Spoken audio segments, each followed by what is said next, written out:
오늘 말씀은 창세기 49장 22절로 28절까지입니다. 요셉은 들망아지, 샘 곁에 있는 들망아지, 언덕 위에 있는 들나귀다. 사수들이 잔인하게 활을 쏘며 달려들어도, 사수들이 적개심을 품고서 그를 간역으로 삼아도 요셉의 활은 그보다 튼튼하고 그의 팔에는 힘이 넘친다. 야곱의 성기는 전능하신 분의 능력이 그와 함께 하시고 목자이신 이스라엘의 반석께서 그와 함께 계시고 너의 조상의 하나님이 너를 도우시고 전능하신 분께서 너에게 복을 베푸시기 때문이다. 위로 하늘에서 내리는 복과 아래로 깊은 샘에서 솟아오르는 복과 젖가슴에서 흐르는 복과 태에서 잉태되는 복을 베푸실 것이다. 너의 아버지가 받은 복은 태고족 산맥이 받은 보다 더 크며 영원한 언덕이 받은 풍성함보다도 더 크다. 이 모든 복이 요셉에게로 돌아가며 형제들 가운데서 으뜸이 된 사람에게 돌아갈 것이다. 베냐민은 물어뜯는 일이다. 아침에는 빼앗은 것을 삼키고 저녁에는 움킨 것을 나눌 것이다. 이들은 모두 이스라엘의 12지파이다. 이것은 그들의 아버지가 그들을 축복할 때 한 말이다. 그는 아들 하나하나에게 알맞게 축복하였다. 아멘. 창세기 주의 설교 119회차입니다. 오늘은 창세기 49장 22절부터 28절의 말씀을 가지고 이들은 이스라엘의 12지파라라는 제목으로 함께 나누기를 원합니다. 여러 번 말씀드렸지만 창세기에 남은 장이 2장 남아있는데요. 49장은 야곱의 유언이라고 말씀드렸고요. 야곱이 그의 12아들들을 축복해주는 장면입니다. 먼저 저희가 르우벤부터 해서 시몬, 레위까지 세 사람에 대해서 알아봤고요. 그들이 지은 죄에 대한 것들을 살펴봤고요. 넷째 아들 유다에 대해서 또 살펴봤고, 스불론, 이사갈, 단에 대해서, 그다음 지난 시간에는 갓, 아셀, 납달리에 대한 축복에 대해서 살펴봤습니다. 모두 10아들들에 대해서 살펴봤고 오늘로 해서 요셉과 베냐민을 살펴보는 것으로 12아들들을 다 살펴보게 됩니다. 오늘 본문의 구조는 이렇는데요. 49장 22절부터 26절까지 아주 많은 절들을 요셉에 대한 축복에 할애하고 있고요. 베냐민은 27절 한 절이고 28절은 이 총 12아들들에 대한 축복의 결론에 대해서 설명하고 있습니다. 먼저 요셉의 축복을 한번 살펴보면 이렇는데요.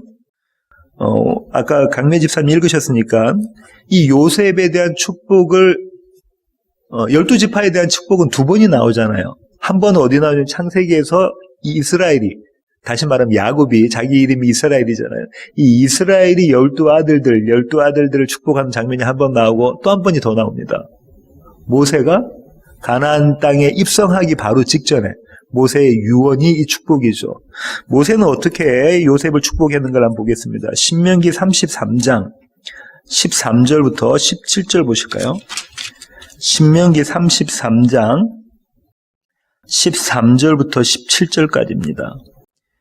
요셉에 대하여는 일러스되 원하건대 그 땅이 여호와께 복을 받아 하늘의 보물인 이슬과 땅 아래에 저장한 물과 태양이 결실하게 하는 선물과 태음이 자라게 하는 선물과 옛산의 좋은 산물과 영원한 작은 언덕의 선물과 땅의 선물과 거기 충만한 것과 가시떨기 나무 가운데 계시던 이의 은혜로 말미암아 복이 요셉의 머리에 그 형제 중 구별한 자의 정수리에 임할지로다. 그는 첫 수송아지 같이 위엄이 있으니 그 뿔이 들수의 뿔 같도다. 이것으로 민족들을 받아 땅끝까지 이르리니 곧 에브라임의 자손은 만만이요 므낫세의 자손은 천천히로다. 맨 마지막 구절은 야곱이 자기 그 손자 2명의 손을 엇갈리에서 축복하는 그 장면이 그대로 그려져 있다, 그죠? 그 다음에 모세의 이 축복과 야곱의 축복이 공통적인 게 하늘의 보물인 이슬과 땅 아래에 저장한 물, 하늘에서 내리는 비, 이슬, 그 다음에 땅에서 올라오는 샘, 이 2가지 이야기하는 것과 그 다음에 하나님의 복이 요셉의 머리에 그의 형제 중 구별한 자의 정수리 임할지로다. 이 내용이 똑같습니다. 그러니까 모세가 야곱의 축복을 그대로 여기 와서 인용해서 축복해주고 있는 장면이거든요. 다시 오늘 본문 창세기 49장 22절로 오시면요. 요셉은 무성한 가지 곧 샘 곁에 무성한 가지라 그 가지가 담을 넘었도다. 샘 곁에 무성한 가지라고 합니다. 다른 표현으로는 성경에서 구약에서 이게 어떻게 많이 쓰이냐면 시냇가에 심은 나무. 시냇가에 심은 나무라는 건 물이 가까이 있으니까 나무가 가지들이 많이 나고 열매가 많이 맺히겠죠. 시편 1편 3절 한번 보시겠습니다. 찾으셨으면 제가 한번 읽어보겠습니다. 그는 시냇가에 심은 나무가 철을 따라 열매를 맺으며 그 잎사귀가 마르지 아니함 같으니 그가 하는 모든 일이 다 형통하리로다. 그가 하는 모든 일이 다 형통하답니다. 이렇게 좋은 축복이 어디 있습니까? 그죠? 근데 지금 뭐라고 얘기했냐면 그가 시냇가에 심은 나무 같다. 철을 따라서 열매를 맺는다고 하죠. 근데 그가 누구냐면 시편 1편 1절에 복 있는 사람이라고 이야기하고 있습니다. 복 있는 사람이 그라는 거예요? 그럼 어떤 사람이 복 있는 사람인가? 시편 기자는 2절에 이렇게 이야기하고 있네요. 오직 여호와의 율법을 즐거워하여 그 율법을 주야로 묵상하는 자로다. 그럼 복 있는 사람은 어떤 사람이라고요? 하나님의 말씀이 그 가운데 계시는 것, 하나님의 말씀과 연합한 자, 하나님의 말씀을 붙잡고 있는 자, 하나님의 말씀이 그를 붙잡고 가시는 자, 그 자가 복이 있다. 그렇게 이야기하고 있습니다. 예레미야 17장 7절부터 8절 보실까요? 예레미야 선지자가 어떻게 이야기했냐면요. 예레미야 17장. 그러나 무릇 여호와를 의지하며 여호와를 의뢰하는 그 사람은 복을 받을 것이다. 그는 물가에 심어진 나무가 그 뿌리를 강변에 뻗치고 더위가 올지라도 두려워하지 아니하며 그 잎이 청청하며 가무는 해에도 걱정이 없고 결실이 그치지 아니함 같으리라. 어떤 자요? 어떤 자가 복이 있다고요? 여호와를 의지하는 자. 여호와를 의뢰하는 자. 다시 말하면 그분의 말씀에 붙잡힌 바 된 자. 시편 1편에 있는 구절과 똑같은 내용입니다. 그죠? 그 자가 복이 있다. 그 자는 더위가 와도 아무 문제가 없다. 왜냐하면 그 뿌리가 어디 있으니까요. 시냇가에 있으니까, 물가에 있으니까요. 샘에 있으니까요. 아무 문제가 없다. 그렇게 이야기하고 있죠. 이 나무가 심겨진 자리가 시냇가 옆이라고 이야기했잖아요. 그거를 시편 기자는 또 이렇게 이야기합니다. 시편 92편.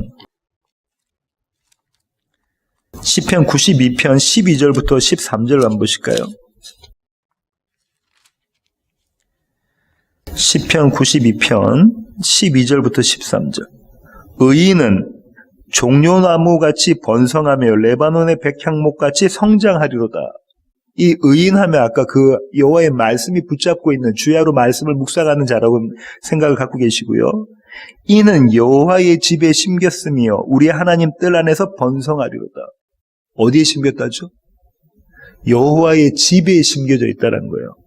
이 시냇가라는 건 여호와의 집에 대한 이야기를 하고 있습니다. 그 다음 또 뭐라고 하냐면 하나님의 뜰, 다른 말로는 그 뜰은 동산이겠다, 그죠? 하나님의 동산 가운데 심겨져 있는 그 나무를 이야기하고 있는 겁니다. 하나님의 동산 중앙에 심겨져 있는 그 나무 이름이 뭐죠? 생명나무. 생명나무와 하나 된 자, 연합된 자, 그 그림이 여기에 그려져 있다죠? 그 생명나무가 누굴 가리키는 건가요? 예수 그리스도, 그 예수 그리스도와 연합한 자, 이 자가 복이 있는 자야. 이렇게 지금 시편 기자가 이야기하고 있네요. 그럼 얼마나 좋습니까? 마치 에덴 동산 한복판에 있는 생명나무의 모습 같은 그런 모습이니까. 시냇가에 옆에 심겨져 있으니까 아무런 문제가 없잖아요. 더위가 와도 아무 문제가 없다고 철마다 과실을 맺는다고 해요. 그러면 그냥 그렇게 마냥 좋은가?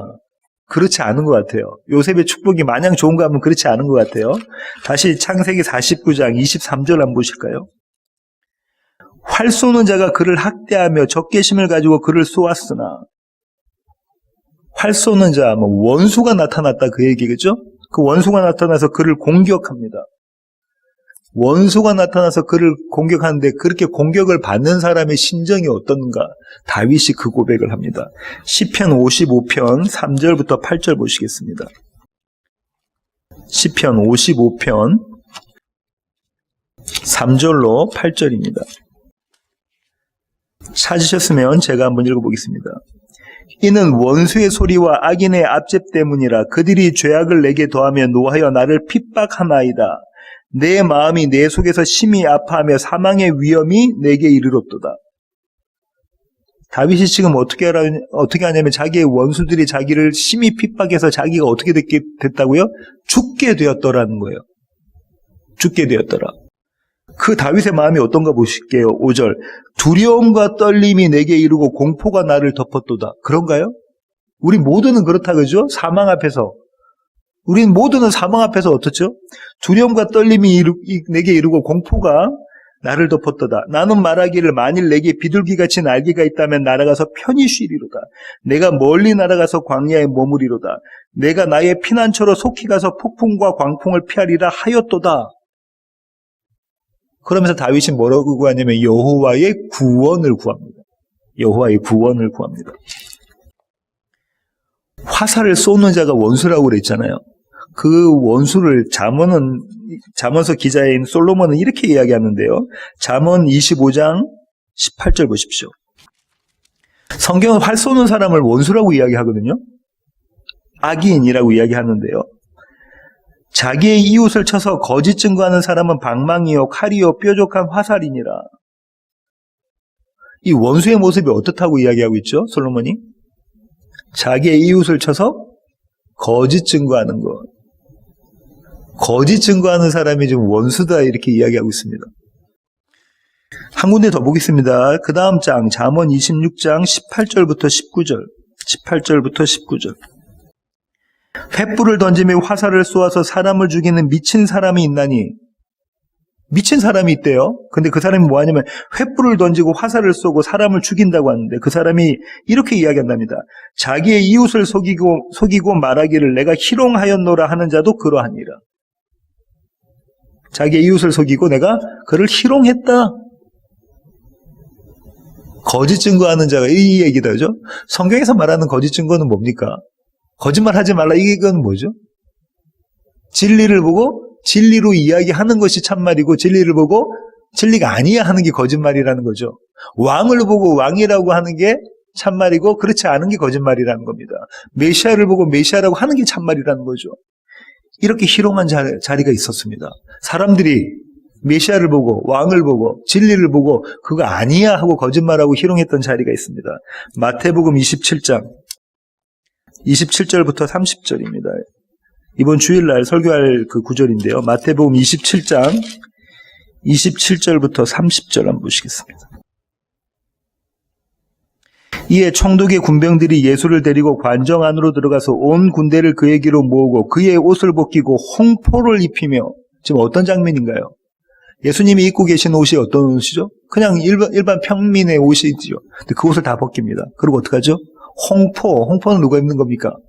왕이 입는 옷입니다. 지금 왕이 입는 옷을 입히고 있는 거예요. 가시관을 엮고 왕관을 씌우죠. 그 머리에 씌우고 갈대를 그 오른손에 들리고 갈대에 그 오른손에 들렸다는 건 이건 뭐죠? 지휘봉인 겁니다. 홀이라고 하는 거. 왕이 들고 있는 거잖아요. 이 지휘봉 갖고 명령하는 거예요. 지금 홍포를 입히고 자주색 옷을 입히고 왕관을 씌우고 가시관으로 지팡이를 들여서 그 지휘봉을 들리게 만드는 겁니다. 왕의 모습을 그대로 만들어 놓고 그 앞에서 무릎을 꿇고 희롱하여 이르되 유대인의 왕이여 평안할지어다 하며 그에게 침 뱉고 갈대를 빼앗아 그의 머리를 치더라. 희롱을 다한 후 홍포를 벗기고 도로 그의 옷을 입혀 십자가에 못 박으려고 끌고 나가니라. 이 자가 지금 어떤 자냐면 원수된 자라는 거예요. 의인의 원수된 자의 모습. 다시 말하면 활 쏘는 자의 모습. 악인의 모습이 이렇다는 거예요. 자, 모세 축복을 보십시오. 모세는 시냇가에 심겨진 나무, 다시 말하면 여호와의 집, 여호와의 동산에 심겨진 나무, 그 생명나무와 연합된 자인데 그가 그대로 그냥 늘 에브리데이 좋았더라가 아니라 누가 찾아온다고요? 활 쏘는 자, 원수가 찾아와서 그를 괴롭힌다, 죽기까지 내몬다는 거예요. 죽일 정도로 내몰고 있다는 거예요. 그래서 공포와 두려움에 젖어서 어떻게 한다죠? 여호와를 구하게 됐다. 메시아를 구하게 돼 있다라는 거죠. 그런데요, 24절 보실까요? 요셉의 활은 도리어 굳세며, 이건 반대라는 거죠. 그렇게 그들이 요셉을 죽이려고 했지만 요셉의 활은 도리어 굳세고, 그의 팔은 힘이 있으니, 누가 누구를 이긴다는 거예요. 요셉이 그 원수들을 물리쳐 이긴다는 겁니다. 근데 그 이유를 설명해 줍니다. 이는 야곱의 전능자 이스라엘의 반석의 목자의 손을 힘입음이라. 누구의 힘을 입었다고요? 여호와 하나님의 힘을 입었더라. 그분의 도우심으로 그가 그렇게 승리했더라라는 겁니다. 이스라엘의 반석인 목자, 이건 이스라엘의 반석과 이스라엘의 목자라는 두 가지 구약의 개념을 여기 다 포함하고 있는데요. 목자 되신 하나님, 이스라엘 목자 되신 하나님을 시편 기자가 이야기하고 있습니다. 시편 80편 1절. 요셉을 양떼같이 인도하시는 이스라엘의 목자여 귀를 기울이소서. 그룹 사이에서 좌정하신 이여 빛을 비추소서. 요셉의 목자라고 한다는 얘기는 다시 말하면 이스라엘의 목자인 여호와 하나님께 지금 간구하는 모습이죠. 뭐 하라는 거냐면 내가 어둠 가운데 있으니까 나에게 빛을 비춰주십시오. 아주 중요한 구절이 나오는데요. 같은 80편 5절 한번 보실까요? 주께서 그들에게 눈물의 양식을 먹이시며 많은 눈물을 마시게 하셨나이다. 7절 만군의 하나님이 우리를 회복하여 주시고 주의 얼굴의 광채를 비추사 우리가 구원을 얻게 하소서. 주께서 요셉에게 다시 말하면 이스라엘에게 뭘 먹이셨다는 거예요. 뭘 먹이셨대요? 눈물의 양식을 먹이셨다. 그러고 많은 눈물을 마시게 하셨다. 눈물을 언제 흘리나요? 슬플 때 또, 힘들 때, 어려울 때, 환난과 어려운 형편들이 닥칠 때 그때 눈물이 흘리잖아요. 그 눈물의 양식, 눈물의 떡을 먹게 하셨다는 겁니다. 왜죠? 이 눈물의 떡이 아니면 여호와를 모르기 때문에, 여호와를 내몰라라 하기 때문에, 이때가 아니면 주님을 만날 자리가 없기 때문에 지금 주님이 그렇게 하신다는 거예요. 눈물의 양식을 너게 먹입니다. 여호와 하나님께 간구하게끔, 그분만을 붙잡게끔 그렇게 만드시겠다. 이 그림이 뭐냐면 목자 되신 여호와 하나님입니다. 저와 여러분이 생각하는 목자 되시는 여호와 하나님, 세상이 생각하는 좋은 목자는 어떤 거죠? 그냥 이렇게 시냇가로 끌고 가가지고 물 마시고 초장에서 풀 먹게 하고, 그 이미지가 어떤 이미지를 담고 있냐면 이 이미지를 담고 있는 거예요. 눈물의 떡을 마시게 하시는 그 여호와 하나님. 오직 여호와밖에 나에게는 하나님이 없습니다를 고백하게 만드신 그 하나님. 우리 가운데 이런 환경이, 이런 환란이 찾아오죠. 집사님 가정에도 찾아오셨고 환란이 찾아옵니다. 그때마다 우리가 누굴 붙잡게 됩니까? 여호와 하나님을 붙잡게 되어 있습니다. 예수 그리스도를 붙잡게 되어 있죠. 이 하나님이 신실하신 하나님, 목자 되신 하나님이라는 거예요. 그 다음에요, 반석 되신 하나님에 대한 이야기를 이사야 선지자가 이렇게 이야기하는데요. 이사야 30장 27절 보시겠습니다. 이사야 30장 27절입니다. 29절 안 보실까요? 너희가 거룩한 절기를 지키는 밤에 하듯이 노래할 것이며 피리를 불며 여호와의 산, 시온산이죠. 성전이 있는 산으로 가서 이스라엘의 반석에게로 나아가는 자같이 마음에 즐거워할 것이다. 여기 이스라엘 반석이 나오거든요. 여호와 하나님에 대한 이야기입니다. 여호와께서 그의 장엄한 목소리를 듣게 하시며 혁혁한 진노로 그의 팔에 치심을 보이시되 맹렬한 화염과 폭풍과 폭우와 우박으로 하시리니 여호와의 목소리에 아수르가 낙담할 것이며 주께서 막대기로 치실 것이라. 여호와의 반석 앞에 나가는 이유가 뭐냐면요, 이스라엘의 구원 때문에 나가는 거예요. 그 구원하시는 그분 앞에, 이것도 똑같은 겁니다. 누가 지금 쳐들어왔습니까? 아수르가 쳐들어왔다니까요. 아수르가 쳐들어오지 않고, 애굽이 쳐들어오지 않고, 바벨론이 쳐들어오지 않으면 이스라엘은 누구를 섬긴다는 거예요? 가나안 땅의 신, 그 신들을, 바알과 아세라, 그 신들을 섬긴다는 거죠. 근데 주님이 지금 어떻게 했으면 아수르가 쳐들어오니까 그들이 누구한테 온다는 거예요? 반석이신 여호와 하나님께로 오더라. 그러면 우리가 알고 있는 목자 되신 여호와 하나님과 반석 되신 여호와 하나님의 개념과 조금 다르다, 그죠? 이것이 성경에서 말하는 여호와 하나님의 모습입니다. 이 하나님을 지금 뭐라고 이야기하고 있냐면요, 창세기 기자인 모세는 이렇게 이야기하고 있습니다. 전능하신 하나님이라고 이야기하고 있어요. 그런가요? 24절 보세요. 야곱의 전능자. 그 다음에 25절 보실까요? 전능자로 말미암나니 내 아버지의 하나님께로 말미암나니, 다시 말하면 내 아버지 하나님, 야곱의 하나님을 뭐라고 이야기하냐면 전능자 하나님이라고 이야기하고 있잖아요. 히브리어로 이 전능자 하나님이 뭡니까? 저와 여러분이 너무나 잘 알고 있는 엘샤다입니다. 전능자 하나님. 그 찬양도 있죠. 엘샤다이 부른. 이 엘샤다의 하나님이 전능자 하나님이에요. 우리는 전능자 하나님이면 뭐 힘이 세신 분, 모든 일에 불가능이 없으신 분, 이렇게 생각하고 있는데요. 그 생각은 우리가 알고 있는 사전식인 생각이고요. 전능자 하나님을 창세기에서는 어떻게 그리고 있냐면 이렇게 그립니다. 창세기 28장 3절부터 4절 보실까요? 창세기 28장 3절로 4절입니다. 전능하신 하나님이, 엘샤다의 하나님이 여기 등장하죠. 전능하신 하나님이 내게 복을 주어 내가 생육하고 번성하게 하여 내가 여러 족속을 이루게 하시고 아브라함에게 허락하신 복을 내게 주시되 너와 함께 내 자손에게도 주사 하나님이 아브라함에게 주신 땅 곧 내가 거류하는 땅을 내가 차지하게 하시기를 원하노라. 누가 누구에게 축복하는 장면이냐면 야곱의 아버지인 이삭이 장남인 에서가 아니라 차남인 야곱에게 축복하는 장면입니다.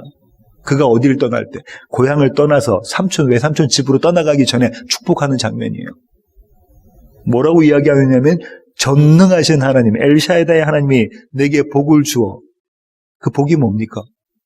생육, 번성, 땅의 충만, 그 땅을 정복하는 것. 누구에게 주신 약속이죠? 아담에게, 첫사람 아담에게 주셨던 명령이죠. 근데 그 명령은 뭐라고요? 그가 지킬 수 있는 것이 아니라 하나님은 그걸 반드시 지켜내겠다라는 약속이라고 말씀드렸고, 그 약속을 또 누구에게 주십니까? 노아의 아들들에게 주시죠. 그 다음에 이렇게 지금 아브라함에게 주시고 이삭에게 주시고 야곱에게 주시고 다윗에게 주시고, 이 일이 계속해서 이 축복이 나가는 거잖아요. 야곱이, 자 보세요. 이제 10절부터 야곱이 에서에게 쫓겨서 이제 집을 떠나봅니다. 고향을 떠나가죠. 어떤 마음으로 갈까요? 아까 다윗이 고백했던 시편의 그것처럼 내 원수가 나를 죽이려 합니다. 내가 공포 가운데 사라졌고 두려움과 떨림 가운데 있습니다. 주님이 나를 구원하여 주셔야 됩니다. 그 마음으로 그 고향을 떠나고 있는 장면입니다. 10절 보실게요. 창세기 28장 10절. 야곱이 브엘세바에서 떠나 하란으로 향하여 가더니 한 곳에 이르러는 해가 진지라 거기서 유숙하리고 그곳에 한 돌을 가져다가 베개로 삼고 거기에 누워 자더니 꿈에 본즉 사닥다리가 땅 위에 서 있는데 그 꼭대기가 하늘에 닿았고 또 본즉 하나님의 사자들이 그 위에 오르락 내리락 하고, 이거 요한복음에서 예수님께서 하셨던 말씀이다, 그죠? 또 본즉 여호와께서 그 위에 서서 이르시되 나는 여호와니 너의 조부 아브라함의 하나님이요 이삭의 하나님이라. 내가 누워있는 땅을 내가 너와 내 자손에게 주리니 내 자손이 땅의 티끌같이 되어 내가 서쪽과 동쪽과 북쪽과 남쪽으로 퍼져나갈지며 땅의 모든 족속이 너와 내 자손으로 말미암아 복을 받으리라. 이게 지금 어떤 얘기냐면 생육 번성 땅의 충만, 그 땅을 정복하라는 얘기인 거예요. 그 다음에 보세요. 내가 너와 함께 있어 내가 어디로 가든지 너를 지키며, 네가 어디로 가든지 내가 너를 지킬 것이다. 너를 이끌어 이 땅으로, 이 약속의 땅으로 돌아오게 할지라. 내가 내게 허락한 것을 다 이루기까지, 내가 내게 허락한 것, 다시 말하면 하나님 당신의 약속을 다 지키실 때까지 내가 너를 결단코 떠나지 않으리라. 이런 놀라운 약속을 야곱이 받습니다. 그래서 잠에서 놀라서 깨어나죠. 그러면서 어떻게 이야기했냐면 여기 과연 여호와 하나님이 살아 계셨다라는 고백을 하죠. 그러면서 그 자기가 뱉던 그 돌베개를 어떻게 하죠? 그걸 기둥 삼습니다. 그러고 난 다음에 거기다 어떻게 하냐면 그거를 기둥을 삼아서 그 기둥에다가 예배를 드리는 거죠. 자 보십시오. 18절. 야곱이 아침에 일찍이 일어나 베개로 삼았던 돌을 가져다가 기둥으로 세우고 그 위에 기름을 붓고 그곳 이름을 베델이라, 하나님의 집이죠. 이 성의 옛 이름은 루스가 베델로 이름이 바뀐 겁니다. 야곱이 서원하여 이르되 하나님이 나와 함께 계셔서 내가 가는 이 길에서 나를 지키시고 먹을 떡과 입을 옷을 주시면 내가 평안히 아버지 집으로 돌아가게 하시오면 여호와께서 나의 하나님이 되실 것이요 내가 기둥으로 세운 이 돌이 하나님의 집이 될 것이요 하나님이 내게 주신 모든 것에서 10분의 1을 내가 반드시 하나님께 드리겠나이다 하였더라. 꽤 많은 야곱, 속임수에 능한 야곱, 그 야곱은 지금 하나님과 딜을 합니다. 거래를 합니다. 뭐라고요? 하나님이 그렇게 꿈에서 말씀하신 것처럼 나를 이 자리로 다시 돌아오게 하시면 내가 하나님을 하나님으로 여길게요. 내가 하나님께 나의 10분의 1을 드린다는 건 나를 드린다는 거죠. 나를 드릴게요. 하나님과 지금 거래하고 있는, 딜하고 있는 모습인 거예요. 야곱은 이렇게 받아들이는 겁니다. 지금 하나님의 약속을. 우리도 가끔 이렇게 하나님의 약속을 받아들이지 않습니까? 하나님이 정말로 주시고자 하는 것 아니라 내가 원하는 것과 하나님이 주시고자 하는 것과 거리하고 있는 모습이 우리의 모습 아닙니까? 이 전능자 엘샤다의 하나님이 또 나타나시는데요. 야곱의 맹세를 하나님이 이루어 가십니다. 야곱이 아니라 하나님이 이루어 가세요. 35장, 창세기 35장 9절부터 보시겠습니다. 15절까지. 35장 9절부터 15절까지. 야곱이 밧단 아람에서 돌아오며 하나님이 다시 야곱에게 나타나사 그에게 복을 주시고, 야곱이 지금 어디로 돌아왔죠? 야곱이 외삼촌 집에서 다시 돌아옵니다. 하란에서. 그러고 난 다음에 지금 어디로 왔냐면 베델이라는 데로 다시 지금 돌아오고 있는데요. 하나님이 다시 나타나서 그에게 복을 주세요. 하나님이 그에게 이르시되 내 이름이 야곱이지만 내 이름을 다시는 야곱이라 부르지 않겠고 이스라엘이 내 이름이 되리라 하시고, 그가 그의 이름을 이스라엘이라 부르시고, 하나님이 그에게 이르시되 나는 전능한 하나님이라. 이 전능한 하나님이 이 개념이라는 거예요. 생육하며 번성하라. 한 백성과 백성들의 총회가 내게서 나오고 왕들이 내 우리에서 나오리라. 내가 아브라함과 이삭에게 준 땅을 내게 주고 내가 내 후손에게도 그 땅을 주리라 하시고, 아담에게 주셨던 약속, 그 다음에 그의 아버지 야곱의 아버지 이삭이 고향을 떠날 때 주셨던 그 축복의 약속의 말씀을 하나님이 그대로 하고 계시네요.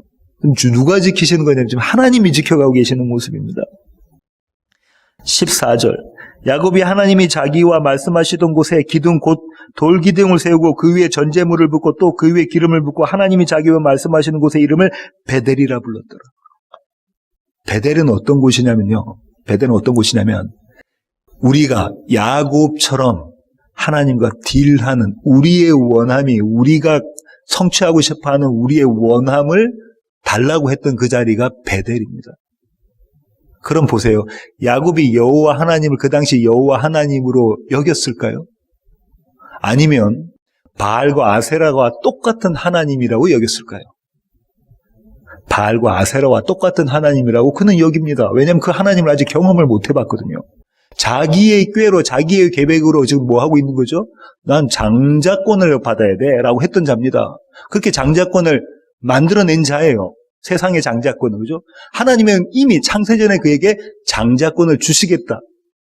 로마서에서 바울이 뭐라고 하죠? 나는 에서는 처음부터 미워했고 나는 내가 사랑했던 건 야곱이야. 그에게 나에게 장자권을 줄게 하셨던 그 하나님의 약속을 믿지 못하는 자가 야곱입니다. 그 자리가 베델이에요. 근데 지금 돌아올 때, 이 모든 것을 다 경험하고 돌아올 때의 이 베델은 어떤 베델입니까? 이 앞에 뭐 어떤 장면이 있었죠? 야곱이 씨름합니다. 그죠? 씨름합니다. 하나님과 씨름하고 난 다음에 나는 졌어요. 나에겐 생명이 없어요. 환도뼈를 치시자. 거긴 생명이 들어있는 거잖아요. 남자에. 환도뼈를 치시자. 나에겐 생명이 없어요. 그래서 다리를 저는 자, 생명이란 건 없는 자라는 고백을 한 그 자리잖아요. 그러고 난 다음에 이야기하고 있는 이 베델이 이 베델입니다. 처음의 베델과 다른 거죠. 야곱의 이름이 무엇으로 바뀌어지는 자리였죠? 이스라엘로 바뀌어지는 자리라는 거예요. 베델이 이런 겁니다. 하나님이 함께 하시는 모습이 이 모습이라는 거예요. 조금은 더 볼까요? 48장 3절부터 4절. 창세기 48장 3절부터 4절입니다. 이제 마지막으로요, 야곱이 그의 아들 요셉과 그의 손자들 2명을 므낫세와 에브라임을 축복하는 장면인데요. 침상에 앉아 있었어요. 그죠? 침상에 앉아 있었어요. 침상에 있는 자기 지팡이의 머리끝 부분을 잡고 있으면서 이렇게 이야기합니다. 요셉에게 이르되 이전에 가나안 땅 루스에서 전능하신 하나님이 내게 나타나서 복을 주시며, 그 얘기를 지금 하고 있는 거죠. 그 루스가 어디입니까? 베델이라니까요. 그 루스가 베델입니다. 그죠? 옛 이름이 루스였죠. 베델에서 지금 뭐라고 이야기하고 있냐면 그때의 전능하신 엘샤다의 하나님이 나타나셔서 나에게 말씀하셨는데 그 말씀이 뭐냐면 너로 생육하고 번성하게 하여 내게서 많은 백성이 나게 하고 내가 이 땅을 내 후손에게 주어 영원한 소유가 되게 하리라. 이게 하나님 나에게 약속하신 것인데 그 약속이 이루어졌다. 그리고 내가 너와 너의 아들들, 그 두 아들들을 지금 이스라엘로 삼는 거잖아요. 원래 그들은 이스라엘이 아닙니다. 그죠? 야곱의 아들들이 아니라고요. 근데 이 손자들을 자기 아들들로 삼는 장면, 그러면서 그들에게 뭐라고 축복하냐면 동일한 축복을 해줍니다. 생육하고 번성하고 땅에 충만하고 그 땅을 정복하라. 하나님이 이 일을, 엘샤다의 하나님, 전능하신 하나님이 이 일을 네 삶 가운데 이루어 가실 것이다. 그것이 너희의 모습, 너희의 정체성, 아이덴티티, 이스라엘이다. 내 이름이 이스라엘이다. 이 얘기를 지금 야곱이 해주고 있는 겁니다. 이 모습이 전능하신 하나님이에요. 그 전능하신 하나님이 각 사람의 분량대로 축복을 하십니다. 아담에게 주셨던 그 축복, 첫사람 아담에게 주셨던 그 명령, 그걸 지켜내시는 그 하나님이십니다. 그러고 난 다음에 계속해서 이어갈게요. 25절 하반절부터 26절 보시겠습니다. 그가 내게 복을 주실 것이라. 위로 하늘의 복과 아래로 깊은 샘의 복과 젖먹이는 복과 태의 복이로다. 내 아버지의 축복이 내 선조의 축복보다 나아서 영원한 산이 한없음 같이 이 축복이 요셉의 머리로 돌아오며 그 형제 중 뛰어난 정수리로 돌아오리로다. 하늘의 복과 땅의 복. 하늘의 복은 뭐라고 하냐면 모세가 이렇게 얘기했죠. 하늘에서 내리는 이슬. 다시 말하면 비. 이스라엘은 비가 없으면 농사를 못 짓나요? 예. 이스라엘은 천수답 농사를 짓는 겁니다. 하늘의 물 갖고 농사를 짓는 거예요. 그래서 이른 비와 늦은 비가 그때그때 안 오면 농사가 망해지는 거예요. 오로지 하나님만을 의지하게 되는 곳이 이스라엘의 농사잖아요. 이 하늘의 비. 그 다음에 땅의 물은 뭐죠? 샘입니다. 샘에서 올라오는 것. 그래, 가는 곳마다 우물을 파나요? 우물을 파서 물이 나오면 하나님이 너와 함께 하시구나, 하나님이 함께 하시구나. 창세기에서 그 얘기가 계속 나오잖아요. 이 복을 주겠다. 물은 뭔가요? 생명입니다. 예. 물이 생명인, 그 생명을 내가 너에게 주겠다. 그게 복이다. 이렇게 이야기하고 계시는 겁니다. 생명을 묘사하고 있는 것. 젖먹이는 복과 태의 복은 뭐죠? 생명이죠. 그 생명 주시겠다라는 거예요. 생육번성 땅에 충만하게끔 해주시는 그 복 주시겠다라는 거예요. 그 복을 어떻게 주시냐면요. 영원히 한이 없는 산이 흔들리지 않죠. 산은 없어지지 않잖아요. 그렇게 그 복이 영원할 것이다. 내가 너에게 맺었던 그 약속이 영원할 것이다. 주님 그렇게 말씀하십니다. 그러면서 요셉의 머리는 그다음에 구별된 자의 정수리에 이 복이 임할 것이다. 이 생명이 임할 것이다. 마치 왕관이 씌워지는 것처럼. 그 왕관이 뭐라고요? 우리는 천국 가면 왕관을 다 쓰나요? 예, 왕관을 다 씁니다. 그 왕관이 뭐라고요? 누구는 뭐 개털모자, 누구는 무슨 보석이 핀짝이는 그 왕관이 아니라 그 왕관이 뭐라고요? 생명. 영원한 생명. 그 왕관을 쓰잖아요. 어떻게 씁니까? 왕관의 주인공이신 예수 그리스도, 생명 대신 예수 그리스도와 연합함으로, 그분과 한몸됨으로 그 왕관을 쓰는 거잖아요. 이 그림이 여기 그려져 있습니다. 여기까지 요셉의 축복이 끝나고요. 이제 베냐민에게는 딱 한 절의 축복이 있는데요. 27절 한번 보시겠습니다. 베냐민은 물어뜯는 일이라. 아침에는 빼앗은 것을 먹고 저녁에는 움킨 것을 나누리로다. 베냐민은 축복이 축복 같지가 않아 보여요. 물어뜯는 일이 이렇게 얘기 나오잖아요. 일이 하면은 뭐 이렇게 좀 사납고 막 그런 모습이지 않습니까? 일이는 이렇대요. 사자나 곰하고 달려서 힘이 없으니까 먹이만 있으면 그게 배가 터질 때까지 먹는 거예요. 다음에 언제 먹을지 모르니까. 일이는 그렇다는 거예요. 이 일이는 어떤 그림이 이미지가 있냐면 치열한 싸움을 하는 그림이 그려져 있고요. 자기밖에 모르는 이미지가 있습니다. 일이에게는. 스바냐 3장 3절 한번 보실까요? 스바냐. 하박국 다음에 있는 스바냐입니다. 스바냐 3장 3절. 그 가운데 방백들은 부르짖는 사자요. 그의 재판장들은 이튿날까지 남겨두는 것이 없는 저녁 일이요. 그의 선지자들은 경솔하고 간사한 사람들이요. 그의 제사장들은 성소를 더럽히고 율법을 범하였도다.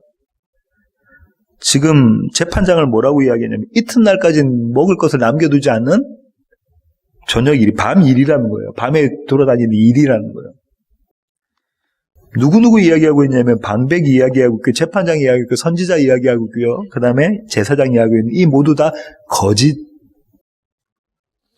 이 거짓 재판장, 거짓 선지자, 그 다음에 거짓 제사장, 이 사람들은 어떤 사람들입니까? 자기의 이익을 추구하는 사람들인 거잖아요. 이스라엘을 하나님의 말씀 가운데 거하게끔 해야 되는데 그렇게 하지 않고 자기의 이익을 추구하는 사람들입니다. 베냐민 안에 담겨져 있는 모습이 지금 이 모습이라고 야곱이 이야기해주고 있습니다. 그런데 그런 베냐민을 구원해내시거든요. 신명기에서 모세는 베냐민을 이렇게 축복합니다. 신명기 33장 12절. 신명기 33장 12절. 베냐민에 대하여는 일러스되 여호와의 사랑을 입은 자는 그 곁에 안전히 살리로다. 여호와께서 그를 날이 마치도록 보호하시고 그를 자기 어깨 사이에 있게 하시리로다. 베냐민에 대해서 어떻게 이야기하고 있냐면 여호와의 사랑을 입은 자. 그 곁에 안전히 살게 하신다는 거죠. 언제까지요? 그의 날이 마칠 때까지. 다시 말하면 영원토록 그와 함께 같이 있게끔 만들어내시겠다는 겁니다. 베냐민을 그렇게 여호와 하나님이 사랑하신다는 겁니다. 여러 번 전에, 몇 해 전에 살펴봤는데요. 첫째 아들, 둘째 아들, 셋째 아들. 그죠? 그들이 다 저주처럼 보이지만 모세는 어떻게 축복했죠? 그 저주를 축복으로 바꾸는 장면이 있었잖아요. 이 그림이 지금 똑같이 그 그림으로 그려져 있습니다. 그럼 어떻게 이 밤에 그냥 시체 같은 아니면 이렇게 동물들 이렇게 약한 동물 뜯어먹는 그 밤에 아침까지 먹을 것 남겨두지 않는 그런 이리 같은 자를 어떻게 사랑하시는 모습이 그려져 있는데요. 베냐민 지파 사람들을 보면 알 수 있어요. 그 사람들이 어떤 모습이 그려져 있는지. 먼저 사사기 3장 15절 보실까요? 사사기 3장 15절. 이스라엘 자손이 여호와께 부르짖음에 여호와께서 그들을 위하여 한 구원자를 세우셨으니 그는 곧 베냐민 사람 게라의 아들 왼손잡이 에웃이라. 이스라엘 자손이 그를 통하여 모압 왕 에글론에게 공물을 바칠 때에 사사를 한 명 세웠는데 이 사사 이름이 뭐라고요? 에웃입니다. 이 에웃은 베냐민 지파 사람이고요. 이 베냐민 지파 사람인데 이 자가 왼손잡이라고 이야기하고 있습니다. 당시 그 근동 지방에는요, 그 근동 지방이라면 이스라엘과 그 주변에 있는 나라들 이야기하고 있는데요. 그 사람들에게 왼손잡이는 그는 심한 장애입니다. 심한 장애라는 얘기는 어떤 의미냐면 정하지 않은 모습인 거예요. 부정한 자의 모습인 거예요. 지금은 안 그렇지만 우리나라도 옛날 왼손잡이면은 막 그런 놀리고 막 그랬었거든요. 그런 모습이라는 거예요. 근데 여호와 하나님이 이 왼손잡이를 사용하셔서 이스라엘을 구원하시는 그림이 그려져 있습니다. 다시 말하면 오른손잡이들을 자칭 의롭다고 하는 자들을 부끄럽게 하시는 그 그림이 여기 그려져 있거든요. 베냐민 사람의 첫 모습이 이 모습이었고요. 이스라엘 초대왕 사울이 베냐민 지파입니다. 사무엘상 8장 5절부터 8절 한번 보실까요? 사무엘상 8장 5절부터 8절입니다. 찾으셨으면 제가 한번 읽어보겠습니다. 그에게 이르되 보소서 당신은 늙고 당신의 아들들은 당신의 행위를 따르지 아니하니. 사무엘에게 지금 이스라엘 모든 장로들이 와서 이야기하는 거거든요. 모든 나라와 같이 우리에게 왕을 세워 우리를 다스리게 하소서 함지라. 뭐라고 이야기합니까? 사무엘이 이제 늙었어요. 근데 그의 아들들이 제대로 하는 것 같지가 않아 보여요. 그러니까 이스라엘 장로들이 와서 그 지도자들이 와서 뭐라고 합니까? 우리에게도 왕을 세워주십시오. 당신은 이제 늙었고 아들들도 우리가 마음에 안 드니 우리에게 왕을 세워주십시오. 어떻게처럼? 우리 주위에 있는 모든 나라들처럼 우리에게도 왕을 주십시오. 사무엘이 화가 났는지요. 우리에게 왕을 줘 우리를 다스리게 하라 했을 때에 사무엘이 그것을 기뻐하지 아니하여 여호와께 기도하매 여호와께서 사무엘에게 이르시되 백성이 내게 한 말을 다 들으라. 이는 그들이 너를 버림이 아니요 나를 버려 자기들의 왕이 되지 못하게 함이니라. 너를 버린 게 아니라 나를 버렸다라고 이야기를 하죠. 그 다음 구절이 기가 막힌 구절입니다. 8절 한번 보실까요? 내가 그들을 애굽에서 인도하여 낸 날부터 오늘까지 그들이 모든 행사로 나를 버리고 다른 신들을 섬김같이 내게도 그리하는도다. 이거 너무 의미심장한 얘기입니다. 그죠? 여호와 하나님이 이제 사무엘에게, 선지자 사무엘에게 뭐라고 말씀하시냐면 그들은 애굽에서 인도한 난 그날부터 나를 섬기지 않았다. 지금까지. 어렵고 힘들 때마다 여호와 하나님 나를 구해주세요 했지만 그들은 나를 섬기지 않았다는 거예요. 누구 섬겼다는 거예요? 가나안의 모든 신들을 섬겼다는 거예요. 애굽의 신, 바벨론의 신 섬긴 거죠. 나중에는. 이 의미심장한 이야기를 하고 계시는 겁니다. 이 사울이 죽게 되나요? 이 사울이 죽습니다. 두 번째 왕이 누구죠? 다윗. 초대 왕과 두 번째 왕은 이 그림이 그려져 있는 겁니다. 베냐민 지파의 사울이 죽고 유다 지파의 다윗이 왕이 됩니다. 어떤 그림인가 아시겠죠? 이 베냐민은 반드시 죽어야 되는 베냐민이고 다시 베냐민을 어떻게 거듭나냐면 유다로 거듭나는 그 모습이 그림이 그려져 있습니다. 신약에도 또 다른 사울이 등장합니다. 그런가요? 또 한 사울이 등장합니다. 그죠? 바울이라고 불리는 사울이 등장합니다. 그 사울도 베냐민 지파 사람입니다. 사도행전 8장 1절 보실까요? 사울은 그가 죽임당함을 마땅히 여기더라. 누가 죽임당함을요? 스데반 집사, 첫 순교자인 스데반 집사가 죽임을 당함을 마땅히 여기더라. 그 다음에 한번 보실게요. 3절.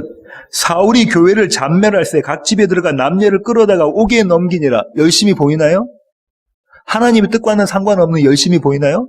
베냐민 지파 사람들이 그렇게 취했던 열심히 보이나요? 9장 2절. 9장 1절 한번 보실게요. 1절부터 2절. 사울이 주의 제자들에게 대하여 여전히 위협과 살기가 등등하여 대제사장에게 가서 다메섹 여러 회당에 가져갈 공문을 청하니 이는 만일 그 도를 따르는 사람을 만나면 남녀를 막론하고 결박하여 예루살렘으로 잡아오려 함이라. 이게 베냐민의 열심인 겁니다. 일이 아까 표현하고 있었잖아요. 이 일이. 베냐민의 열심이 이거라는 거예요. 근데 이 베냐민의 열심을 부리는 이 사울을 그대로 내버려 두시면 그게 심판입니다. 그게 저주입니다. 근데 하나님은 뭐라고 약속하셨냐면 모세를 통해서 이 베냐민 지파를 내가 너를 사랑해. 내가 너와 늘 함께할게. 네 삶의 날까지 내가 너와 함께할게. 그렇게 약속을 하셨거든요. 이 사울을 찾아가십니다. 그 다음 구절 보실까요? 3절, 사도행전 9장 3절. 사울이 길을 가다가 다메섹에 가까이 이르더니 홀련히 하늘로부터 빛이 그를 둘러 비추는지라. 어둠 가운데 있는 사울에게 여호와 하나님의 빛, 예수 그리스도의 빛, 말씀의 빛이 비춰집니다. 사울아, 사울아. 사울아, 사울아. 네가 어찌 나를 박해하느냐. 사울이 뭐라죠? 주님 누구십니까? 나는 네가 박해하는 예수다, 예수 그리스도다라고 주님 말씀해 주시죠. 그러면서 그가 눈이 멀어지죠. 눈이 멀어졌고 앞을 보지 못하고 먹지 못하고 마시지 못하고 어떤 그림이 그려졌죠? 언제까지 그랬다고 그러죠? 9절.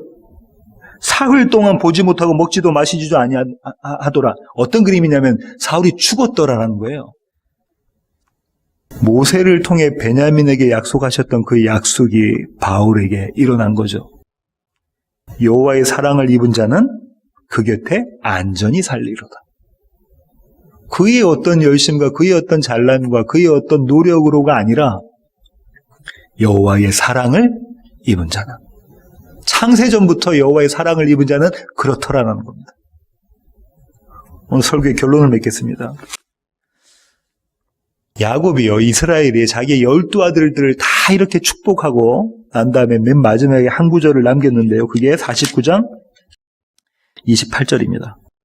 이들은 이스라엘의 12지파라. 이와 같이 그들의 아버지가 그들에게 말하고 그들에게 축복하였으니 곧 그들 각 사람의 분량대로 축복하였더라. 여기서 이스라엘 12지파라는 얘기가 처음 등장하거든요. 처음 등장하고요. 이들 모두는 이스라엘의 모습인가요? 그런데 자세히 보시면 이들 각각은 다른 예언을 받았습니다. 다른 축복을 받아요. 그런데 이들 모두는 분명한 건 이스라엘입니다. 그죠? 각각 다른 예언은 다른 축복을 받는 모습인데 이스라엘이라고요. 야곱은 아들을 축복했는데 어떻게 축복했냐면 각 사람의 분량대로 축복했다라고 이야기를 하고 있어요. 그런데 저와 여러분이 지금까지 살펴본 것처럼 이 축복은 동일한 건가요? 예. 모양새는 다 틀려 보이지만 내용은 다 한결같이 똑같은 거였습니다. 그죠? 첫사람, 장남, 루벤부터 마지막 베냐민까지 다 똑같은 축복이에요. 뭐죠? 생육번성 땅의 충만, 땅을 정복해. 생육번성 땅의 충만은 씨에 대한 축복입니다. 그죠? 그 씨를 통해서 씨가 심겨진 약속의 땅에 심겨지면 그게 열매 맺게 된다. 그게 생명이다라는 겁니다. 그죠? 그 똑같은 그 축복을 이 12아들들이 12지파가 다 동이 똑같이 받았어요. 모양새는 다 다릅니다. 그러면요, 이 얘기는 이런 겁니다. 모든 12지파의 사람들은 각기 그들의 이야기가 있습니다. 그들의 스토리가 있어요. 그들의 인생은 그들의 스토리가 있는 겁니다. 그런데 동일한 것은 그 스토리를 관통하는 하나님의 스토리가 있습니다. 하나님의 이야기가 있습니다. 그런가요?